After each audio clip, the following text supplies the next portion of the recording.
कल्पना कीजिए अंतरिक्ष से ली गई पृथ्वी की एक तस्वीर की। मतलब उस तस्वीर में एक विशालकाय तूफान दिख रहा है जो सैकड़ों किलोमीटर में फैला है और भयानक गति से गोल गोल घूम रहा है। हम सब जानते हैं कि ऐसे तूफान, जिन्हें हम उष्णकटिबंधीय चक्रवात या ट्रॉपिकल साइक्लोन कहते हैं, उन्हें बनने के लिए समंदर की भयंकर गर्मी की जरूरत होती है। तो लॉजिक के हिसाब से पृथ्वी पर जहां सबसे ज्यादा गर्मी होती है, मतलब बिल्कुल बीचों बीच भूमध्य रेखा या इक्वेटर पर, वहां तो हर रोज ऐसे तूफान आने चाहिए, है ना? बिल्कुल। और यही तो सबसे बड़ा रहस्य है। देखिए, विज्ञान का गणित यहां आकर एक ऐसा मोड़ लेता है जो हमारी आम समझ को बिल्कुल चौंका देता है। भूमध्य रेखा पर भले ही कितनी भी गर्मी क्यों ना हो, वहां इस तरह के घूमते हुए भयंकर चक्रवात बन ही नहीं सकते। ये भौतिक रूप से यानी फिजिकली असंभव है। तो आज के इस गहन अध्ययन में हमारा मिशन बिल्कुल साफ है। जो विद्यार्थी अपनी परीक्षाओं की तैयारी कर रहे हैं या जो लोग बस इस दुनिया के काम करने के तरीके को समझना चाहते हैं, उनके लिए हम वायुमंडलीय परिसंचरण यानी एटमॉस्फेरिक सर्कुलेशन की इस जटिल पहेली को सुलझाने वाले हैं। बिल्कुल। और इसके लिए हमने भूगोल की जो सबसे प्रामाणिक पाठ्य सामग्री है, उसका गहराई से विश्लेषण किया है, ताकि हम बिना किसी किताबी उलझन के हवा के इस अदृश्य समंदर को समझ सकें। हाँ, क्योंकि वायुदाब, कोरियोलिस बल और चक्रवातों के पीछे का असली विज्ञान कैसे काम करता है, ये समझना बहुत जरूरी है। तो ओके, लेट्स अनपैक दिस। शुरुआत सबसे बुनियादी चीज से करते हैं, वायुदाब यानी एयर प्रेशर। मतलब हम कहते हैं कि हवा में वजन होता है, लेकिन क्या वाकई ऐसा होता है? हाँ, बिल्कुल होता है। देखिए, हम इसे देख नहीं सकते, लेकिन हम गैसों के एक बहुत बड़े महासागर के बिल्कुल तल पर रह रहे हैं, एकदम बॉटम में। हवा के कणों में अपना एक द्रव्यमान होता है, अपना मास होता है, और पृथ्वी का गुरुत्वाकर्षण उन्हें अपनी ओर खींचता है। तो गुरुत्वाकर्षण हवा को बांधे रखता है। सही कहा। अब होता यह है कि जब हवा गर्म होती है तो उसके कण दूर दूर भागते हैं, मतलब हवा फैलती है और हल्की हो जाती है। इसके उलट जब वो ठंडी होती है तो कण पास आते हैं, हवा सिकुड़ती है और भारी हो जाती है। अगर हम एक ग्लोबल औसत निकालें तो समुद्र तल पर यह वायुमंडलीय दबाव 1013.2 मिलीबार होता है। अच्छा, 1013.2 मिलीबार। तो इसको विजुअलाइज करने के लिए मुझे एक उदाहरण याद आ रहा है। जैसे तकियों के एक बहुत बड़े ढेर के बारे में सोचा जा सकता है, या फिर किसी त्योहार में बनने वाले मानव पिरामिड के बारे में। हाँ हाँ, बिल्कुल, बहुत अच्छा उदाहरण है। मतलब जाहिर सी बात है, जो इंसान या तकिया सबसे नीचे होगा, उस पर ऊपर वाले सभी लोगों का सबसे ज्यादा वजन या दबाव पड़ रहा होगा, और जो सबसे ऊपर होगा उस पर सबसे कम दबाव होगा। तो क्या हवा के साथ भी बिल्कुल ऐसा ही होता है? ये तुलना एकदम सटीक है। गुरुत्वाकर्षण के कारण धरातल के पास, यानी हमारे पिरामिड के एकदम निचले हिस्से में, हवा बहुत सघन होती है, बहुत डेंस होती है, इसलिए यहाँ दबाव सबसे ज्यादा होता है। लेकिन जैसे जैसे हम ऊपर जाते हैं, हवा विरल या थिन होती जाती है। तो ये दबाव कितनी तेजी से घटता है? देखिए, वायुमंडल के निचले हिस्से में हर 10 मीटर की ऊंचाई बढ़ने पर वायुदाब लगभग 1 मिलीबार कम हो जाता है। ओहो, तो इसका सीधा असर तो हमारे शरीर पर भी पड़ता होगा ना? मतलब पहाड़ों पर जाने पर जो सांस फूलती है या थकावट होती है, उसका कारण यही है क्या? ऊंचे पहाड़ों पर हवा में ऑक्सीजन का प्रतिशत तो वही 21% ही रहता है, लेकिन हवा इतनी विरल हो जाती है, इतनी पतली हो जाती है कि हर बार सांस लेने पर फेफड़ों के अंदर जाने वाले ऑक्सीजन के कणों की संख्या बहुत कम हो जाती है। अच्छा, मतलब हमें उतनी ही ऑक्सीजन लेने के लिए ज्यादा मेहनत करनी पड़ती है। बिल्कुल, शरीर को जरूरी ऑक्सीजन पाने के लिए जोर लगाना पड़ता है, और दबाव कम होने की वजह से ही हमें वो पहाड़ों वाली थकावट महसूस होती है। तो वायुदाब सिर्फ मौसम का कोई भारी भरकम शब्द नहीं है, ये सीधे हमारी बायोलॉजी से जुड़ा है।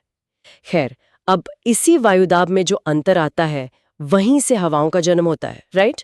हमने पढ़ा है कि क्षैतिज रूप से गतिमान वायु यानी हॉरिजॉन्टल मूविंग एयर ही पवन या हवा कहलाती है। हाँ, और इसका एक बहुत ही सीधा सा नियम है। हवा हमेशा उच्च दाब यानी हाई प्रेशर वाले क्षेत्रों से निम्न दाब यानी लो प्रेशर वाले क्षेत्रों की ओर बहती है। जैसे पानी हमेशा ऊंचाई से ढलान की तरफ बहता है। एकदम वही बात है। हवा हमेशा इस दबाव के अंतर को संतुलित करने की कोशिश में दौड़ती है। इस दौड़ने की ताकत को हम दाब प्रवणता बल या प्रेशर ग्रेडियंट फोर्स कहते हैं। जहां दबाव में अंतर बहुत तेजी से बदलता है, वहां हवा उतनी ही तेजी से चलती है।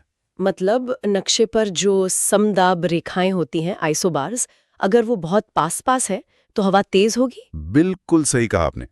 लेकिन हवा का ये सफर इतना सीधा और आसान नहीं होता। रास्ते में उसे घर्षण यानी फ्रिक्शन का सामना करना पड़ता है। फ्रिक्शन मतलब जमीन के पहाड़, पेड़ और इमारतें हवा का रास्ता रोकते हैं। हाँ जी, जमीन की सतह का खुरदरापन हवा की गति को धीमा कर देता है। लेकिन इसमें दिलचस्प बात यह है कि इस घर्षण का प्रभाव केवल जमीन से 1 से 3 किलोमीटर की ऊंचाई तक ही काम करता है। अच्छा, तो उसके ऊपर क्या होता है? उसके ऊपर हवा लगभग आजाद होकर बहती है। और अगर हम बात समुद्र की सतह की करें तो वहां जमीन जैसी कोई बड़ी रुकावट नहीं होती। इसीलिए समंदर के ऊपर घर्षण न्यूनतम होता है और वहां हवाएं कहीं ज्यादा तूफानी और तेज होती हैं। ओके, तो हाई प्रेशर हवा को धकेलता है और जमीन का घर्षण उसे धीमा करता है। यहाँ तक तो बात बिल्कुल समझ में आती है। लेकिन मौसम के नक्शे देखने पर एक चीज बहुत अजीब लगती है। वो क्या? मतलब अगर हवा को सिर्फ हाई प्रेशर से लो प्रेशर की तरफ जाना है तो वो एक सीधी रेखा में क्यों नहीं चलती? वो गोल गोल भंवर या लहरों की तरह क्यों मुड़ जाती है? और यहीं पर वो तीसरा और सबसे दिलचस्प पल मैदान में आता है, कोरियोलिस पल। 1844 में एक फ्रांसीसी वैज्ञानिक थे, गुस्ताव कोरियोलिस। उन्होंने इसे गणितीय रूप से समझाया था। तो ये मुड़ाव आता क्यों है? देखिए, हवा सीधी रेखा में इसलिए नहीं चल पाती क्योंकि जिस जमीन पर वो चल रही है वो जमीन ही स्थिर नहीं है। हमारी पृथ्वी अपने अक्ष पर लगातार घूम रही है, रोटेट कर रही है। वेट, अगर पूरी पृथ्वी एक साथ घूम रही है तो हवा भी तो उसके साथ ही घूम रही होगी ना? फिर हवा का रास्ता अलग से क्यों मुड़ जाता है? ये बहुत ही बढ़िया सवाल है। इसे ऐसे समझिए कि पृथ्वी एक ठोस गेंद की तरह है, लेकिन वो हर जगह एक ही गति से नहीं घूम रही। भूमध्य रेखा पर पृथ्वी सबसे चौड़ी है, इसलिए वहां जमीन लगभग 1600 किलोमीटर प्रति घंटे की रफ्तार से घूम रही है। ओह, बहुत तेज है ये तो। हाँ, लेकिन ध्रुवों के पास यानी पोल्स के पास ये गति लगभग शून्य हो जाती है।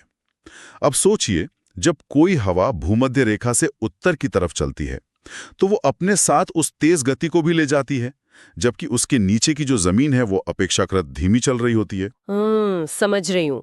तो इस अंतर के कारण हवा अपने सीधे रास्ते से भटक जाती है। Here's where it gets really interesting. इसको विजुअलाइज करने के लिए मुझे बचपन के उस गोल घूमने वाले झूले यानी मैरी गो राउंड की याद आ रही है। अच्छा। हाँ, कैसे? मतलब अगर मैं उस तेजी से घूमते हुए झूले के बिल्कुल बीच में खड़ी हूँ और किनारे पर खड़े अपने किसी दोस्त की तरफ सीधे गेंद फेंकती हूँ, तो गेंद कभी सीधे उसके हाथ में नहीं जाएगी। झूले के घूमने की वजह से मुझे गेंद का रास्ता एक तरफ मुड़ा हुआ दिखाई देगा। एकदम परफेक्ट एनालॉजी है। पृथ्वी के घूमने के कारण हवा के साथ ठीक यही हो रहा है और इसका एक बहुत ही पक्का नियम है। कोरियोलिस प्रभाव के कारण उत्तरी गोलार्ध यानी नॉर्दर्न हेमिस्फीयर में हवाएं हमेशा अपनी मूल दिशा से दाहिनी ओर यानी राइट साइड मुड़ जाती हैं। और दक्षिणी गोलार्ध में? दक्षिणी गोलार्ध में वे बाईं ओर यानी लेफ्ट साइड विक्षेपित हो जाती हैं।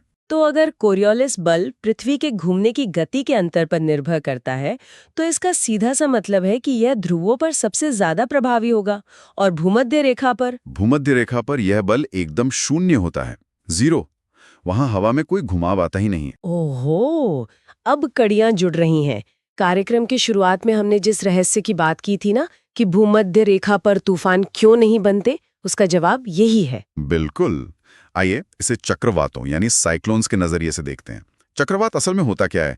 ये एक ऐसा सिस्टम है जिसके बिल्कुल केंद्र में निम्न दाब होता है, लो प्रेशर होता है, और आसपास की सारी हवा उस खाली जगह को भरने के लिए अंदर की तरफ दौड़ती है। हाँ, लेकिन कोरियोलिस बल उस अंदर आती हुई हवा को सीधा जाने ही नहीं देता, वो उसे घुमा देता है और इसी घुमाव से तूफान बनता है। तो दिशाएं कैसे तय होती हैं इसमें?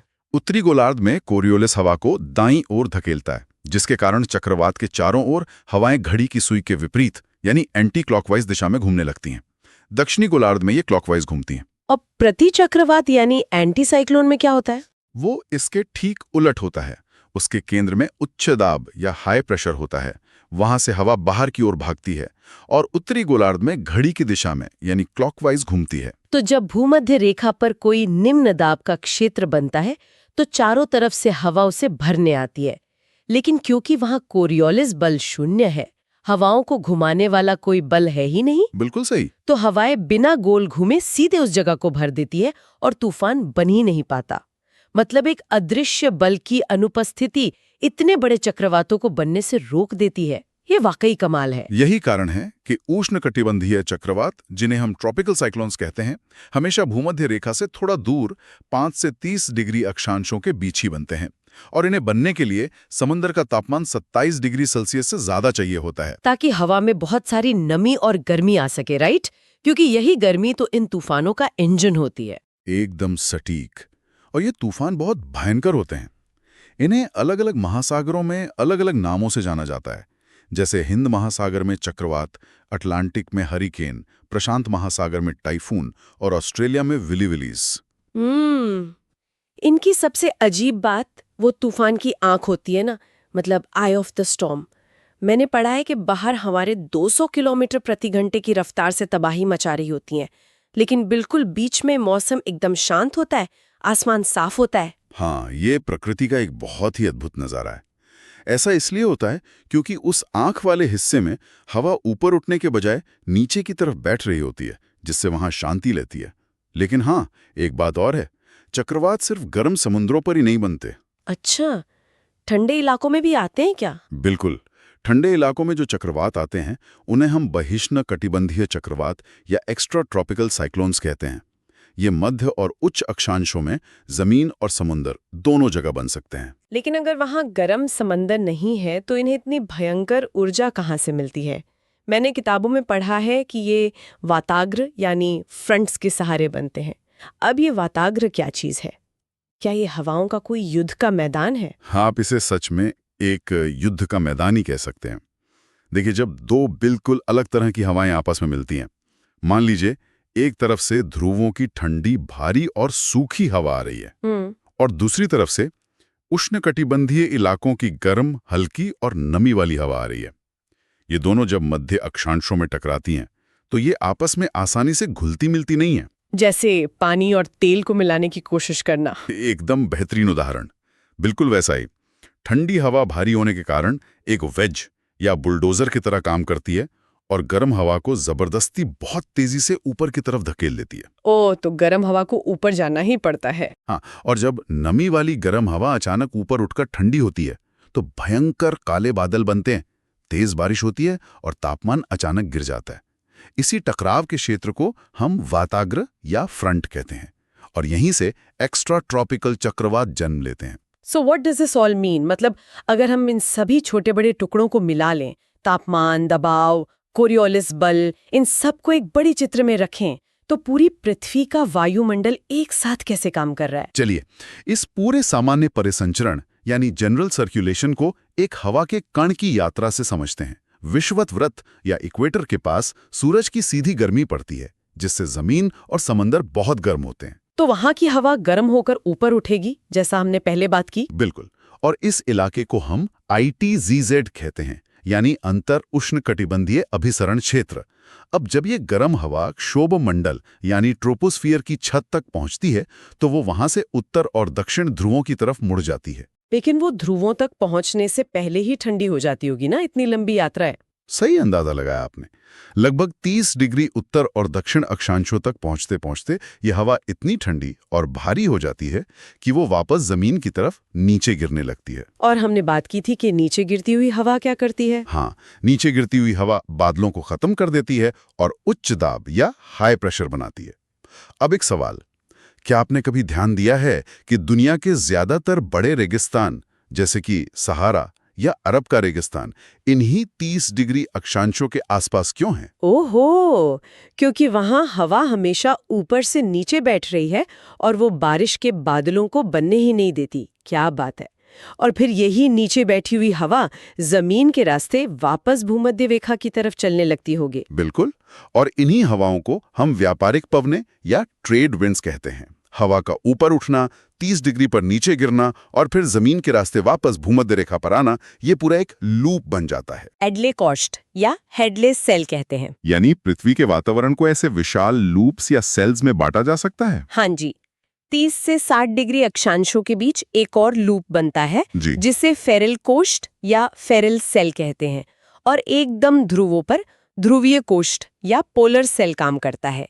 ये तीनों सेल्स मिलकर एक ग्लोबल कन्वेयर बेल्ट की तरह काम करते हैं। तो इनका मुख्य काम क्या है? ये भूमध्य रेखा की जो अतिरिक्त गर्मी है उसे ध्रुवों की तरफ ले जाते हैं और हमारी पृथ्वी के तापमान को संतुलित रखते हैं, बैलेंस करते हैं। ये सच में एक बहुत ही शानदार मशीनरी है। लेकिन मैं सोच रही थी कि क्या छोटे स्तर पर भी हवाएं बिल्कुल ऐसे ही काम करती हैं?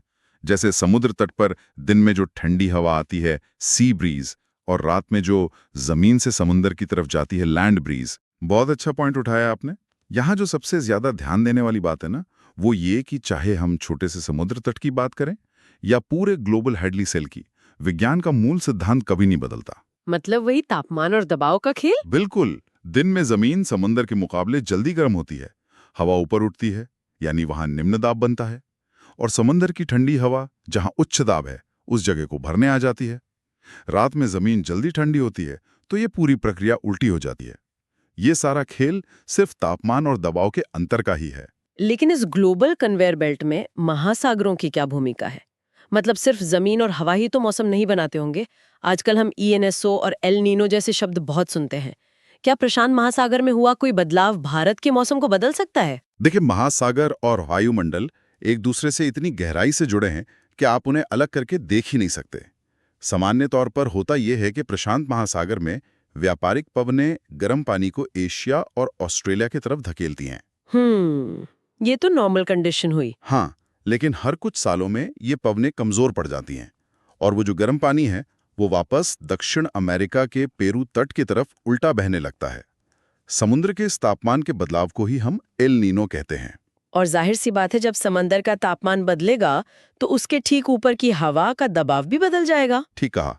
वायुदाब के इस बहुत बड़े बदलाव को दक्षिणी दोलन या सदर्न ऑसिलेशन कहते हैं, और जब हम इन दोनों घटनाओं को मिला देते हैं तो वो ENSO कहलाता है, यानी एल नीनो सदर्न ऑसिलेशन। तो इसका पूरी दुनिया पर क्या असर पड़ता है? बहुत गहरा असर पड़ता है। जब एल नीनो आता है तो वो पृथ्वी के पूरे वायुमंडलीय परिसंचरण को, उन हेडले और फेरल सेल्स की जो सेट लय है, उसको बिगाड़ देता है।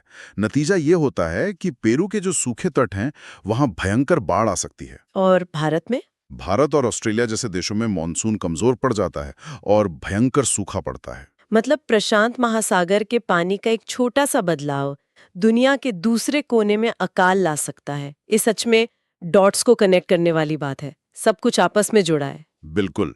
खैर, अब चर्चा के अंत में परीक्षा की तैयारी कर रहे विद्यार्थियों के लिए इस पूरी चर्चा को एक मानसिक चीट शीट के रूप में तेजी से समेटते हैं। तो हमने देखा कि पूरी मौसमी मशीनरी कुछ गिने चुने बेसिक सिद्धांतों पर चलती है। पहला, ऊंचाई के साथ वायुदाब कम होता है। दूसरा, हवा हमेशा हाई प्रेशर से लो प्रेशर की तरफ दौड़ती है और उस दौड़ती हवा को घर्षण धीमा करता है, लेकिन पृथ्वी के घूमने के कारण पैदा हुआ जो कोरियोलिस बल है वो उसका रास्ता मोड़ देता है, उत्तरी गोलार्ध में दाईं ओर और दक्षिणी गोलार्ध में बाईं ओर। सही। और चक्रवात में जहां केंद्र में लो प्रेशर होता है, हवाएं कोरियोलिस के कारण घूमती हैं, जबकि प्रति चक्रवात या हाई प्रेशर सेंटर में हवाएं बाहर की ओर भागते हुए विपरीत दिशा में घूमती हैं। और सबसे यादगार बात तो ये रही कि भूमध्य रेखा पर कोरियोलिस बल शून्य होता है, इसलिए वहां कोई उष्णकटिबंधीय चक्रवात नहीं बन पाता। साथ ही हमने वाताग्र या फ्रंट्स को समझा, जो ठंडी और गर्म हवाओं के युद्ध के मैदान हैं और एक्स्ट्रा ट्रॉपिकल चक्रवातों को जन्म देते हैं। और अंत में हैडले, फेरल और ध्रुवीय कोष्ठ मिलकर एक ग्लोबल सिस्टम बनाते हैं, जिसे एल नीनो जैसी समुद्री घटनाएं पूरी तरह प्रभावित कर सकती हैं। ये सब एक बेहद ही नाजुक लेकिन बहुत सटीक संतुलन पर टिका हुआ है। इस पूरी चर्चा से एक विचार जो मेरे दिमाग में बहुत गहराई तक जाता है वो ये है कि आज हमने जाना कैसे प्रशांत महासागर का थोड़ा सा गर्म होना पूरी दुनिया के वायुदाब और हैडले या फेरल सेल्स की पूरी व्यवस्था को डिस्टर्ब कर सकता है। बिल्कुल सही बात है। तो अब सोचने वाली बात यह है कि जलवायु परिवर्तन यानी क्लाइमेट चेंज के कारण जब हमारे महासागरों का औसत तापमान लगातार और तेजी से बढ़ रहा है, तो इस पूरी मशीन को चलाने वाली जो मूल ऊष्मा है वो ही बदल रही है। ऐसे में क्या भविष्य में चक्रवातों की तीव्रता या हवाओं का ये जो सामान्य परिसंचरण है, क्या वो हमेशा के लिए एक ऐसा नया रूप नहीं ले लेगा जिसके बारे में आज हम अंदाजा भी नहीं लगा सकते? ये एक बहुत ही गंभीर और सोचने वाला विषय है। ये एक बहुत ही विशाल और आपस में जुड़ी हुई प्रणाली है। ये वाकई सोचने वाली बात है कि अगली बार जब हवा का कोई तेज झोंका आपके पास से गुजरे तो वो सिर्फ हवा नहीं है, वो अपने साथ कोरियोलिस के गणित, सूरज की गर्मी और न जाने किन महासागरों की कहानी लेकर आया है।